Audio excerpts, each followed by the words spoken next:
आज मैं आपसे मिथिला नरेश, राजा जनक और ऋषि अष्टावक्र के मध्य हुए संवाद के विषय में बात करना चाहूँगा। राजा जनक एक बार स्वप्न देख रहे थे। स्वप्न में उन्होंने देखा कि शत्रु ने उन पर आक्रमण कर दिया और आक्रमण करने के बाद उनको पराजित कर दिया। राजा जनक महल छोड़कर जंगल में भटकने लगे। जंगल में उन्हें भूख महसूस हुई तो एक रोटी का टुकड़ा उन्हें प्राप्त हुआ, जिसको लेकर वो खाने जैसे ही बैठे, एक कौवा वहाँ से आया और उस रोटी के टुकड़े को लेकर उड़ गया। राजा जनक चीख पड़े, उनकी आंख खुल गई। उन्होंने देखा कि वो अपने महल में अपने बिस्तर पर लेटे हुए हैं, पसीने से लथपथ, घबराए हुए। उनके मन में एक प्रश्न आया कि अभी मैं जो स्वप्न देख रहा था, क्या वो सत्य था या मैं इस बिस्तर पर लेटा हुआ हूँ ये सत्य है। ज्ञानी जनों की सभा बुलाई गई। राजा जनक ने ये प्रश्न पूछा। कोई भी सकारात्मक उत्तर न दे सका। किसी ने कहा स्वप्न असत्य है, किसी ने कहा जागृत असत्य है, लेकिन राजा जनक संतुष्ट नहीं हुए। ऋषि अष्टावक्र तक ये बात पहुंची। उन्होंने राजा जनक के दरबार में आकर उनका मार्गदर्शन किया। राजा के प्रश्न के उत्तर में उन्होंने कहा कि हे राजन, जो स्वप्न आप देख रहे थे वो मिथ्या है, क्योंकि आप राजमहल में थे, जंगल में नहीं। लेकिन स्वप्न में आप जंगल में थे।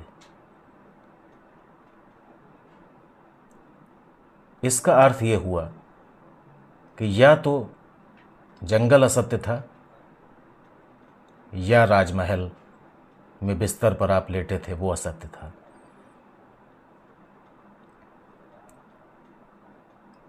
दोनों ही स्थितियां असत्य हैं, लेकिन दोनों ही स्थितियों में जो दृष्टा है, जो देखने वाला है, वो सत्य है। जो स्वप्न देख रहा था और जागने के बाद जो ये कह रहा है कि मैं स्वप्न देख रहा था, इस दृष्टा को जानना सत्य को जानना है। ये दृष्टा कौन है, इसका ज्ञान जब तुम्हें प्राप्त हो जाएगा तो मन से किसी प्रकार का भ्रम समाप्त हो जाएगा। अष्टावक्र जी ने कहा, जहाँ प्रकाश है वहाँ अंधकार नहीं रहता। वस्तुएं अंधकार में दिखती नहीं, प्रकाश में दिखाई पड़ती हैं। अंधकार के कारण अगर आप वस्तु नहीं देख पाते हैं, इसका अर्थ ये तो नहीं है कि वस्तुएं वहाँ नहीं हैं। इसी प्रकार विषय हैं, उनको प्रकाश में रखकर उपयोग करो। अगर अंधकार में रखकर उपयोग करोगे तो पहचान ही नहीं पाओगे कि क्या क्या हो चुका है। मूल बात आत्मा को जानना है। इसके लिए मनुष्य का निष्कामी होना आवश्यक है। देह के साथ आत्मा का तादात्म्य न रखना निष्काम भावना कहलाती है। आत्मा का साक्षात्कार आवश्यक है। इस साक्षात्कार के द्वारा मनुष्य ब्रह्मानंद में डूब जाता है। जब आत्मा का साक्षात्कार हो जाता है तो शरीर भोगों का ध्यान नहीं रहता है। हे राजन, जो जीवन मुक्त व्यक्ति होता है उसकी वृत्ति केवल आत्माकार रहती है। संसार के पदार्थों में दोष दृष्टि और ग्लानि का नाम वैराग्य है। साधु पुरुषों की संगत, क्षमा, कोमलता, दया, सत्य भाषण धारण करना वैराग्य है। ऐसा ही मनुष्य वैराग्य का प्रतीक है। वही मनुष्य ज्ञान का अधिकारी है।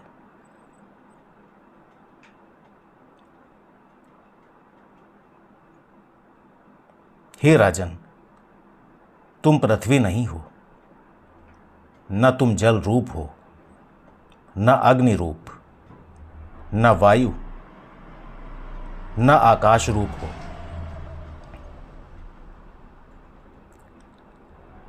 इन पांचों तत्वों में से कोई भी तत्व तुम्हारा रूप नहीं है।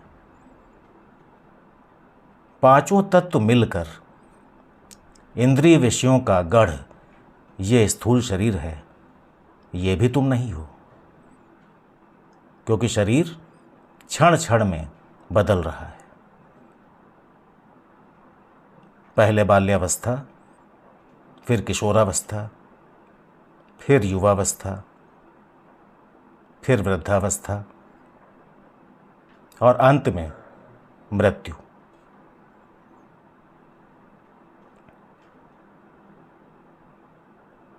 बचपन खेल में, यौवन निद्रा और भोग विलास में, वृद्धावस्था धर्म अध्यात्म चर्चा में व्यतीत करते हैं। परंतु राजन, आत्मा तो अजर अमर है। शरीर मरता है, आत्मा नहीं। अनादिकाल से देह और आत्मा का संबंध चला आ रहा है। कर्मानुसार आत्मा शरीर धारण करता है। कर्मों का शरीर पर अस्थायी प्रभाव पड़ता है, परंतु आत्मा पर स्थायी प्रभाव होता है।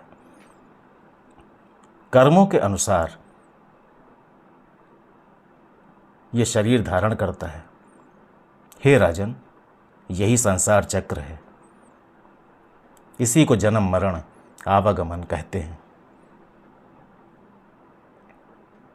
आत्मा पर अवस्थाओं का बाल्यावस्था, युवावस्था, वृद्धावस्था और मृत्यु का कोई प्रभाव नहीं होता, क्योंकि आत्मा सदा एक रस रहता है। कर्मों के अनुसार शरीर धारण कर उनका फल शरीर को देना ही उसका कार्य है। शरीर और इंद्रियों के अनुभव से आत्मा परे है। उसमें स्मृति नहीं होती। स्मृति न होने पर पूर्व जन्म का ज्ञान नहीं रहता है। कभी कभी स्मृति शेष रह जाने पर पूर्व जन्म का ज्ञान आ जाता है, पर वो क्षणिक होता है, क्योंकि आत्मा देह से सर्वथा भिन्न है। हे राजन, यही आत्मा ईश्वर है, यही आत्मा ब्रह्म है। शरीर का साथ स्मृति से रहता है। इसी कारण माया उत्पन्न होती है। ये मेरा परिवार है, ये मेरा संसार है, ये मेरा घर द्वार है, ये मेरा पद है, ये मेरा रुतबा है। इस सब का संबंध शरीर से रहता है, आत्मा से नहीं। श्रुति में स्पष्ट रूप से कहा गया है, अयम आत्मा ब्रह्म। जो प्रत्यक्ष तुम्हारी आत्मा है वही ब्रह्म है। हे राजन, इस सत्य का ज्ञान ही आत्मज्ञान है और इसे धारण करने से दृष्टा भाव की प्राप्ति होती है। जब देह से आत्मा को पृथक करके उस पर विचार किया जाता है, जब आत्मा में चित्त को स्थिर कर लिया जाता है, तब वास्तविक सुख और शांति प्राप्त होती है। जब तक ऐसा नहीं होगा तब तक जीव बंधन में ही रहेगा, वो मोक्ष प्राप्त नहीं कर सकता। हे राजन, मोक्ष का किसी लोक में निवास नहीं है, ना ही किसी घर में उसका वास है। देह बोध का नाश हो जाना अर्थात मैं ये शरीर नहीं हूं, और चित्त का आत्मा से संबंध करना ही मोक्ष प्राप्त करना है। जड़ चेतन का आत्मा से तनिक भी संबंध नहीं है। जड़ चेतन से आत्मा का संबंध केवल भ्रम मात्र है। हे राजन, जैसे एक लौह पिंड अग्नि में जब तपाया जाता है तो लाल हो जाता है और उसको स्पर्श करने से हाथ जल जाता है, तो क्या लोहे का धर्म जलाना है? नहीं, लोहे का धर्म जलाना नहीं है। वो तो अग्नि के संयोग से ऐसा करता है। इसी प्रकार आत्मा का रूप है। इंद्रियों की क्रियाओं के फलस्वरूप इसे शरीरों में प्रवेश करना पड़ता है। इंद्रियों को वश में न कर पाने के कारण ये भ्रमवश आत्मा को शरीर का कर्ता और भोक्ता मानने लगता है। इसी कारण वो जन्म मरण के बंधन में बंध जाता है। जब ये आत्मज्ञान प्राप्त कर लेता है तब आत्मा प्रकाशित होती है, शरीर मोह ध्वस्त हो जाता है, काम क्रोध लोभ मोह मिट जाते हैं। देह बोध के कारण ही सब विकार उत्पन्न होते हैं। जब आत्मबोध होता है तो ये विलुप्त हो जाते हैं। इसी को मुक्ति कहा गया है और इसी को पाना मानव जीवन का परम लक्ष्य है। हे राजन, इस लक्ष्य को प्राप्त करो, इस ज्ञान को धारण करो और दृष्टा भाव में स्थित हो जाओ। इससे तुम्हारे समस्त दुखों का नाश हो जाएगा और तुम परम आनंद की अवस्था में पहुंच जाओगे।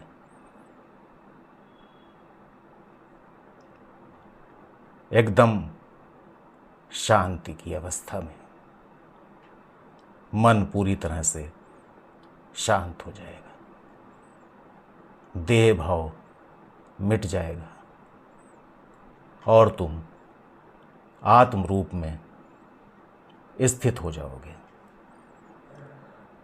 यही जीवन का चरम लक्ष्य है और कुछ नहीं।